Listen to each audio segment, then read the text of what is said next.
provincial, tu perdeste o bebê e perdeste o útero. Ele não está autorizado a fazer aquele tipo de cirurgia.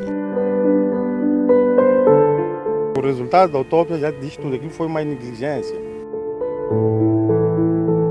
Se eu pudesse falar, eu lhes teria dito, deixem-me lá morrer, deixem-me lá morrer, deixem-me lá morrer, deixem-me lá morrer. A conclusão a que eu cheguei é que aqui não se resolve esses assuntos.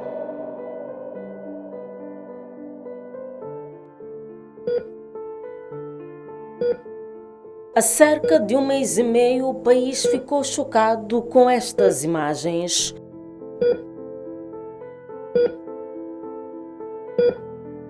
Um pano retirado do abdômen de uma paciente, aparentemente colocado durante uma intervenção cirúrgica no Hospital Militar de Maputo. Estas imagens fizeram surgir várias questões até aqui não respondidas.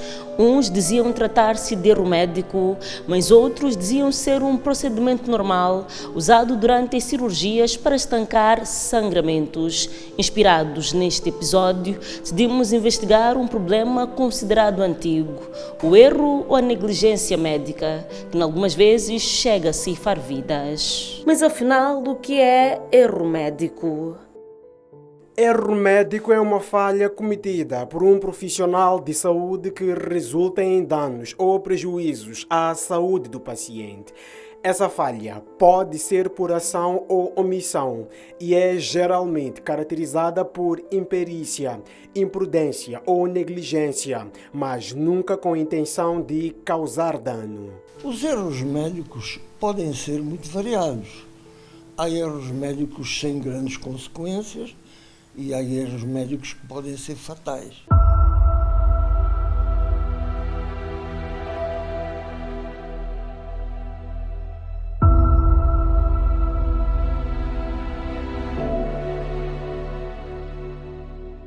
O que ela tinha não era maligno. Emília Maria Mendes foi vítima de erro médico.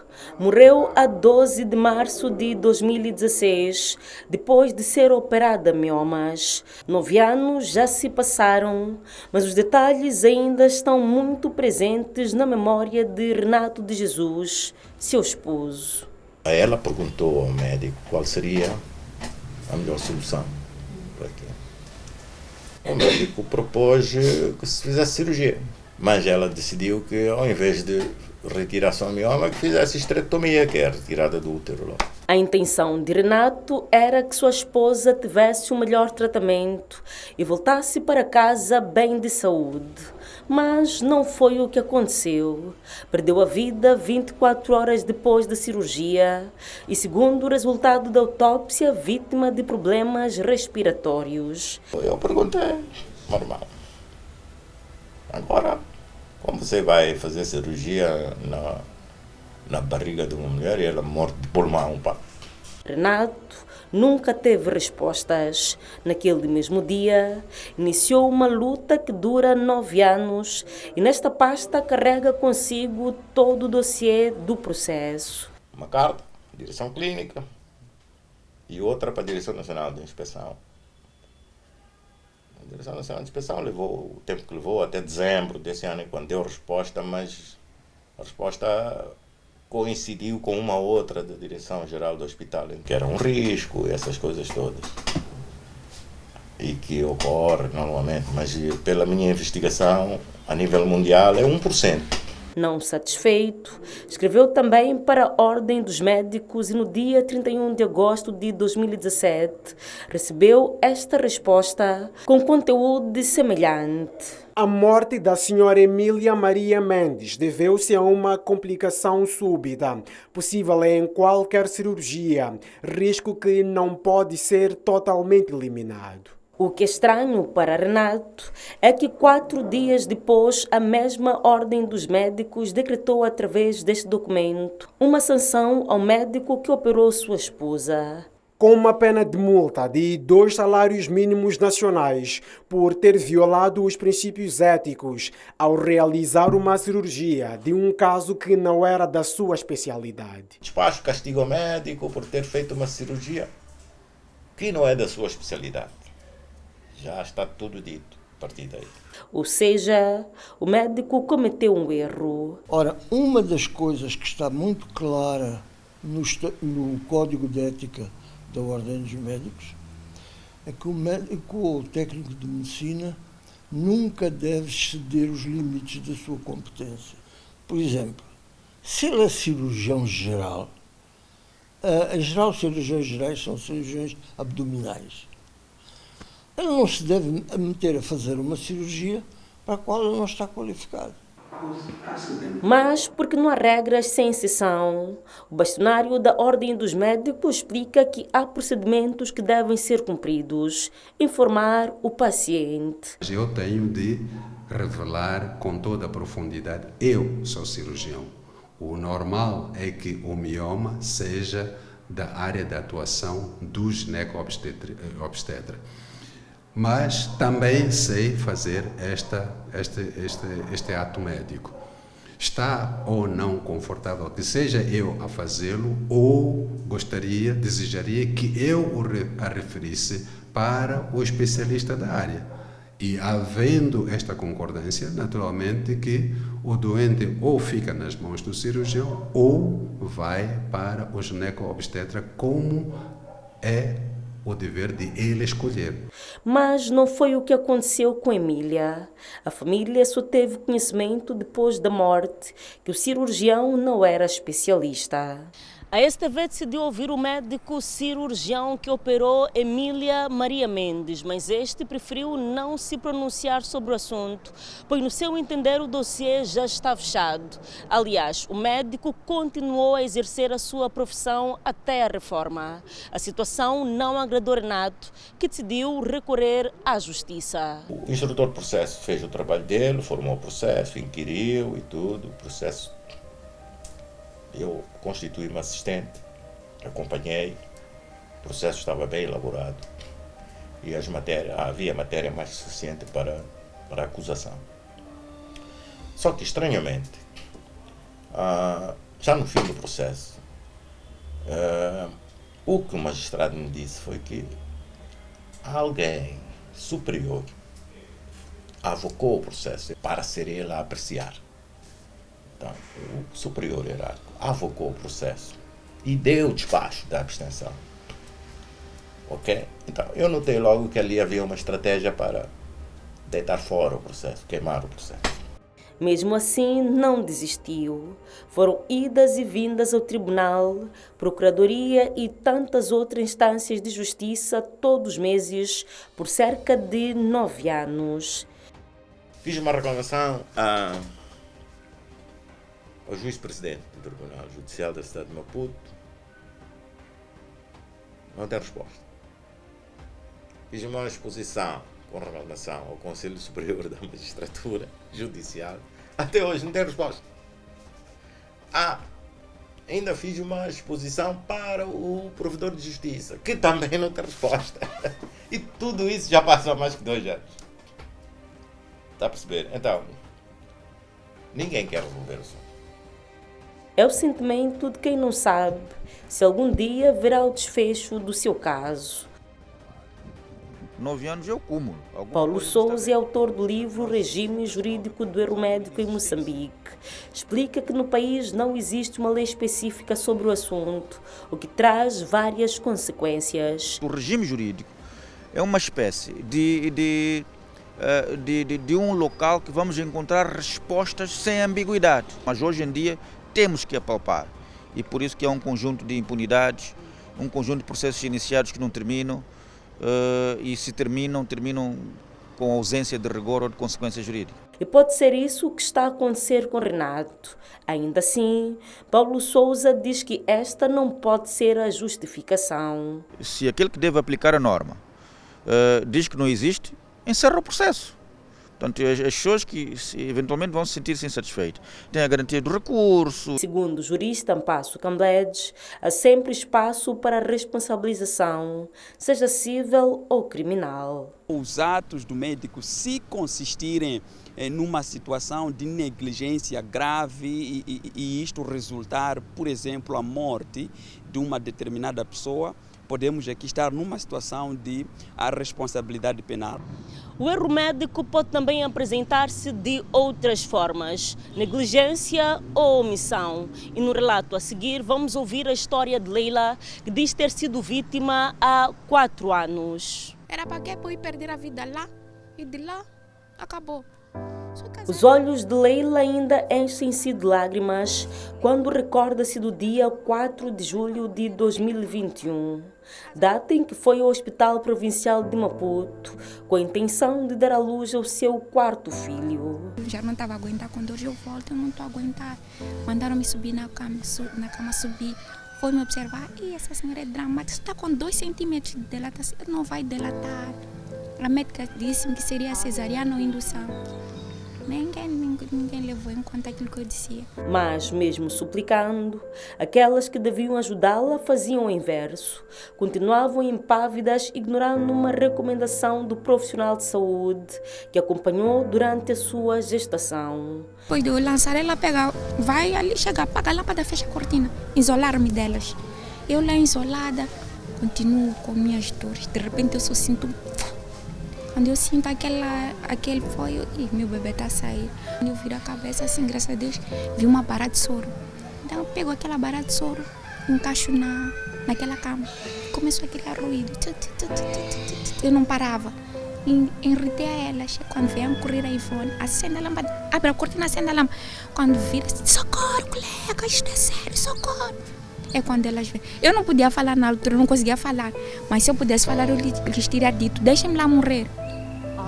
Deixem-me lá morrer. Eu só queria que elas vissem ali a morrer. Mas não morreu. Apenas desmaiou e acordou no Hospital Central de Maputo. Nessa operação, perdeu toda a documentação de gestação. Ali começava uma nova fase. Quando de repente eu passo a mão assim, doutor, eu sinto um ardor na barriga, doutor, meu bebê, ele diz assim, segundo os papéis do Hospital Provincial, tu perdeste o bebê e perdeste o útero. Eu olho para ele, doutor, onde é que eu estou? Eu nem sabia que estava no Estado Central. Ele está no Estado Central. Estou no Estado Central, ele disse sim. Leila foi transferida, mas sua família não foi informada. Chegados ao Hospital Provincial da Matola, os familiares foram informados que Leila não deu entrada naquela unidade sanitária. Dias depois, queriam o corpo do bebê para enterrar, mas o hospital também dizia não ter registro de nenhuma do morto no livro da morgue. Mas como deve ser tratado uma gestante que chega ao hospital com a recomendação de ser submetida a cesariana ou parto induzido? Embora já tenha uma decisão de cesariana, faz uma avaliação rápida para aferir os riscos. Se é uma senhora que já está quase a dar à luz e a complicação que ela traz da consulta pré-natal não é uma complicação que implica um risco iminente de vida da senhora e a sala de operações está ocupada por uma outra cirurgia ou uma outra complicação, então a gente faz os cuidados de tentar parar aquele trabalho de parto. Existem medicamentos apropriados para parar o trabalho de parto e dar mais tempo para que a gente possa levar essa senhora à sala de partos. Às vezes a gente não consegue e a senhora acaba entrando em trabalho de parto ativo. Então a gente monitora e vai controlando as complicações que forem surgindo até conseguir operar. O médico gineco-obstetra Luís Wall explica quais podem ser as consequências do tratamento indevido neste tipo de caso. Aí surgem as complicações de trabalho de parto, que muitas vezes acabam em complicações maiores, como por exemplo uma rotura do útero, uma rotura da bexiga, uma fístula vésico-vaginal, a morte do bebê. Às vezes complicações tão graves que mesmo a vida da mãe está em risco. E foi isso que aconteceu com Leila, que hoje deve conviver com o transtorno de não poder mais conceber. Minha vida está de qualquer maneira. E tudo isto, Leila descreve com uma palavra. Eu acho que dizer negligência seria muito pouco. Segundo o jurista Mpasso Cambledes, caso seja aprovado tudo o que Leila conta, há espaço para a responsabilização dos profissionais de saúde. Mas esta responsabilização pode se repartir em 3 vertentes, dependendo, obviamente, da situação. Podemos encontrar responsabilidade no âmbito do direito civil, chamamos de responsabilidade civil, okay? Onde o médico pode ser, em algum momento, obrigado a efetuar algum tipo de pagamento de alguma indemnização às vítimas dessa situação, mas também podemos ter situações de responsabilidade penal. Ela já que sabe. E é dessa justiça que Leila corre atrás já há 4 anos. Um processo que se mostra amoroso. Eu já dei voltas. Eu já fui a quase todos os sítios. Eu já fui ao provedor de justiça, eu já fui à magistratura superior, eu já fui a todos os sítios. Por quê? Porque eu sempre disse, um dia aquelas senhoras vão pagar. O caso ainda corre termos no Tribunal Judicial do Distrito da Matola, na província de Maputo. Os serviços de urgência, maternidades e cirurgias são os que andam mais associados aos casos de erro e negligência médica. Entretanto, algo chama a atenção, é que são poucos os casos denunciados às autoridades. O exemplo disso é que nos últimos 3 anos, o número de casos recebidos foi muito irrisório. Tivemos destes casos, num total de 8 casos, foram referidos, reportados por erros médicos e negligência médica. E estes casos tivemos como consequência, 3 deles tiveram sequelas e 2, infelizmente, culminaram em óbito. E esses são dados de todo o país, 5 de hospitais públicos e 3 de privados. Nos últimos 5 meses deste ano, houve apenas 2 denúncias. Praticamente todos estes casos que eu aqui referi, os 8 casos, foram encaminhados para a Procuradoria-Geral, para os devidos efeitos para investigação pelo Ministério Público. Ao nível ministerial, houve processos disciplinares que culminaram em advertência, suspensão. Mas dos que estão na justiça, nenhum deles teve desfecho. A Ordem dos Médicos também recebe denúncias, mas reclama que são poucas. Em 2020 até agora recebemos cerca de 10 casos, cerca de 10 participações. Estes casos, depois de recebidos, são escrutinados e enviados para os colégios de especialidade. Esses colégios fazem a investigação e para os casos desta natureza, alguns culminaram com punições de suspensão temporária e outros com repreensão. Paulo Souza explica que a falta de uma lei é também uma das causas desta falta de denúncia. Devia existir um regime jurídico específico, portanto, que ia clarificar o que é erro médico, quais são os deveres de um profissional de saúde no exercício profissional da medicina, que isentando-se ou não existindo, vai consubstanciar com um facto delituoso que justifica uma responsabilidade civil, entre outros. Mas nem tudo que parece erro ou negligência médica de facto é. Há casos em que durante os procedimentos podem ocorrer algumas complicações. É o caso de cirurgias em que, em algumas circunstâncias, são tomadas decisões de risco. A família de Delfina Massangai, de 49 anos, que morreu no dia 18 de dezembro de 2024, depois de ter passado por uma cirurgia de remoção de miomas, carrega dor de ter perdido sua ente querida. Eles disseram que, do nada, ela começou a se agitar, começou a tirar os tubos, acho que tinha ligado sangue, uma coisa parecida. Imediato eles tiraram a ela para reanimação, não é? Ou tentaram reanimar a ela e teve problema de paragem cardíaca. Fomos apanhar o corpo já na morgue, numa situação que nos deixou mais uma vez chocada, porque estava com os braços atados e esta parte enrolada. Pronto, esta parte diziam que era para ajudar a fechar a boca porque talvez ficou com a boca aberta. A situação gerou dúvidas, incredulidade e a família decidiu pedir uma autópsia. A autópsia diz que cortou-se, né, uma veia. Quando cortaram a veia, não conseguiram estancar o sangue. Ou seja, uma informação completamente diferente do que foi dito pelo hospital. Quando viram que cortou-se veia, o que fizeram? Eles suturaram aquela parte da cirurgia e tiraram o doente para a enfermaria, sabendo que alguma coisa está errada no interior. É uma negligência essa. A STV teve acesso à autópsia que indica que Delfina teve um choque hipovolêmico e por isso procuramos um cirurgião para compreender o que é e em que circunstâncias ocorre. Hipovolêmica é a falta de volume de sangue circulante. Portanto, o doente faz uma paragem cardíaca por falta de volume circulatório. Eu lembro-me, por acaso, de uma enfermeira que tinha 2 tumores, um deles agarrado à veia cava, e quando nós descolamos o tumor da parede posterior, fizemos uma ferida na veia cava. Quando se faz uma ferida na veia cava, a veia cava é uma veia com um diâmetro bastante grande, por onde passa todo o volume circulatório de retorno ao coração, as tensões baixam de repente.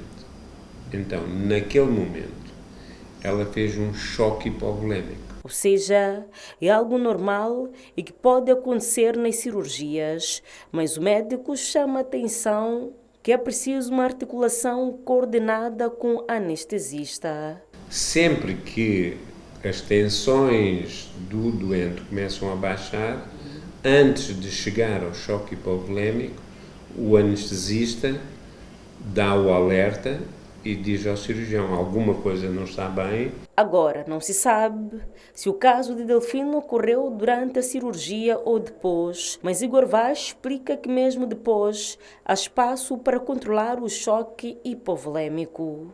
Quando são estes casos, deixam um dreno, que é um tubinho na cavidade peritoneal, e a enfermeira vai observando aquele dreno. Se começa a sair muito sangue, o cirurgião é chamado de novo e muitas vezes é preciso reabrir a cirurgia e ir à procura do ponto de sangramento. Esses são os passos ideais que deveriam ter sido cumpridos. As unidades sanitárias que são objeto desta reportagem foram contactadas, mas até o fecho da mesma não se pronunciaram. Mas esta situação chama-nos para uma reflexão. No sistema de saúde, marcado por inúmeras denúncias de mau atendimento, por que não criar uma lei específica que trate do erro médico? A reportagem é de Abdul Manhissa, Elton Semban, Gaspar Chirinda,